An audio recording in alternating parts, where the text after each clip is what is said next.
A missile streaks across the Iranian sky, lands outside Tel Aviv, and sets off alarms in Pentagon war rooms. Meanwhile, in Mumbai, a Chinese cargo vessel unloads Russian oil, settled in rupees and yuan. Not a single dollar moved. This wasn't the plan. This wasn't the order.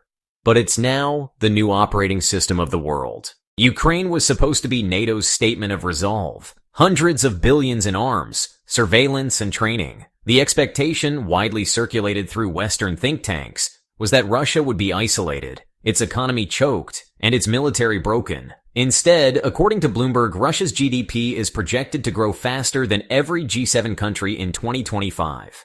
Oil continues to flow. The ruble, backed by trade with China and India, has stabilized. And on the battlefield, Russia holds more territory today than it did before the invasion. Iran's fate was also pre-scripted. Western sanctions, targeted assassinations, and economic blockades were expected to keep the Islamic Republic boxed in. But when Israel launched a precision strike in June, eliminating multiple senior officials, Iran retaliated within hours. The Wall Street Journal confirmed over 300 drones and missiles were fired. And while most were intercepted, a dozen got through, striking military installations and intelligence sites. The cost comparison was catastrophic. One $800,000 Iranian rocket burned two $3 million Israeli interceptors. The math doesn't lie. And then came China. Not through war, but through dependency. According to the Financial Times, China refines over 90% of the world's gallium, germanium, and rare earths, materials critical for radar, satellites, missile guidance, and EVs. In 2023, Beijing restricted exports of these minerals. By early 2024, Western arms manufacturers were quietly warning of bottlenecks. The contradiction. The same country the West tries to contain is the one supplying the parts for the weapons meant to contain it. Liu Yuchang, deputy director of China's Ministry of Industry and Information Technology, told the People's Daily, "We no longer sell components. We sell leverage." In July 2024, the Pentagon's munitions report revealed a chilling fact. Production of certain guided weapons had stalled. Not from budget cuts, but from a lack of refined antimony and tungsten, both sourced predominantly from China. NATO's defense pledge, aimed at rearming the alliance, was undermined not by will, but by minerals. Former NATO procurement chief Camille Grand told Le Monde, "In war planning, we assumed ammunition shortages, not periodic table shortages." The EU committed 500 billion euros to defense modernization.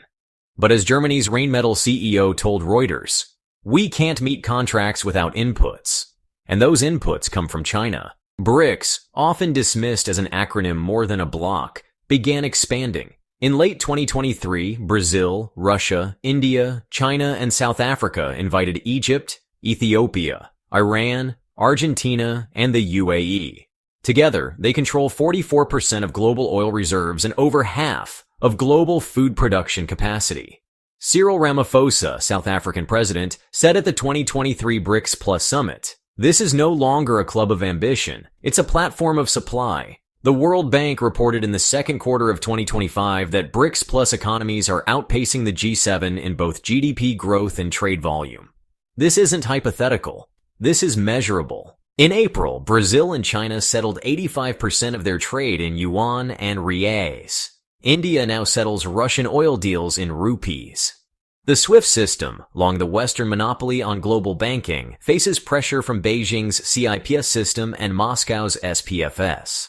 According to the Bank for International Settlements, dollar reserves have fallen to 57% globally, a 30-year low. The reserve currency isn't disappearing, it's diluting. Roberto Campos Neto, Brazil's central bank president, told Folha de São Paulo, "For the first time, reserve diversification isn't theoretical, it's transactional. This wasn't supposed to happen. Not like this." The United States built the global framework. Bretton Woods, SWIFT, the IMF. Its power came from ubiquity.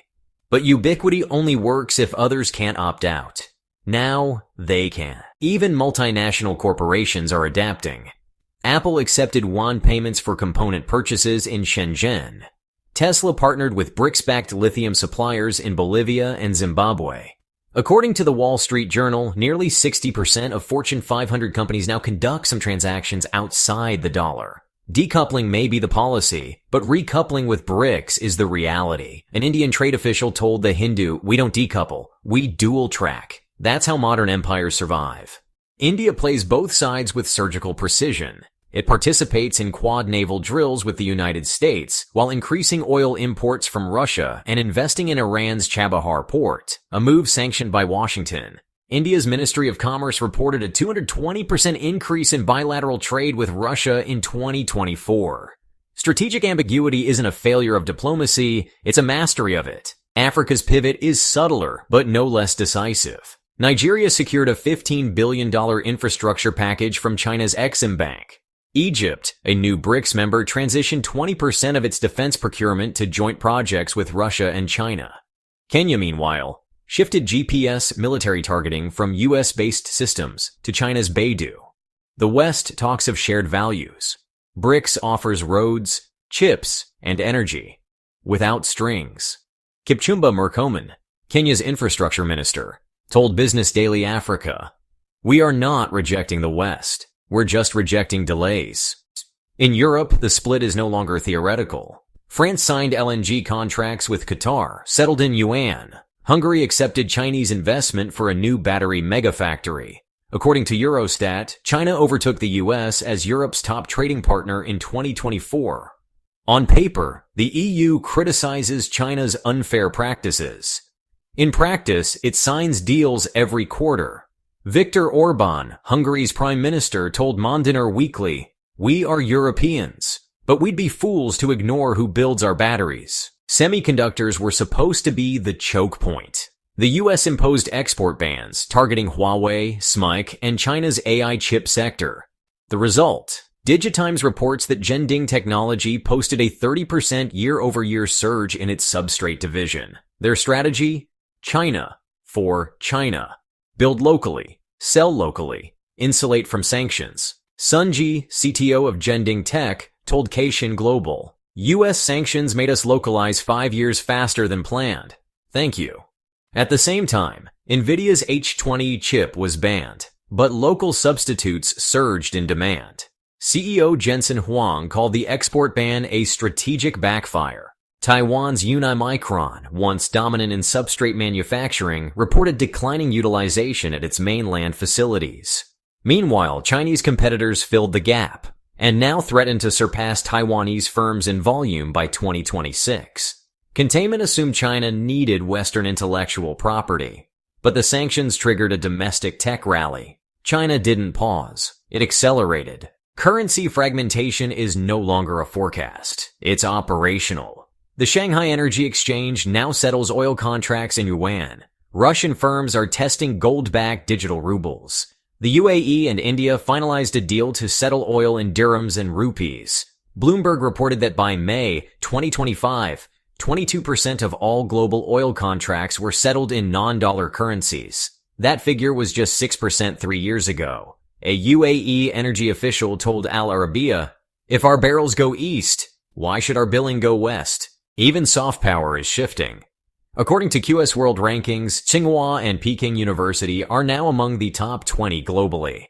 U.S. universities previously dominant are slipping, citing affordability issues and visa bottlenecks. Latin American, African, and Southeast Asian students are increasingly opting for BRICS-aligned schools. This isn't about ideology, it's about access and relevance. Ben Sauter, editor at QS World Rankings, told Times Higher Ed, "The demand curve is shifting. Students chase relevance, not flags." And now, the final contradiction.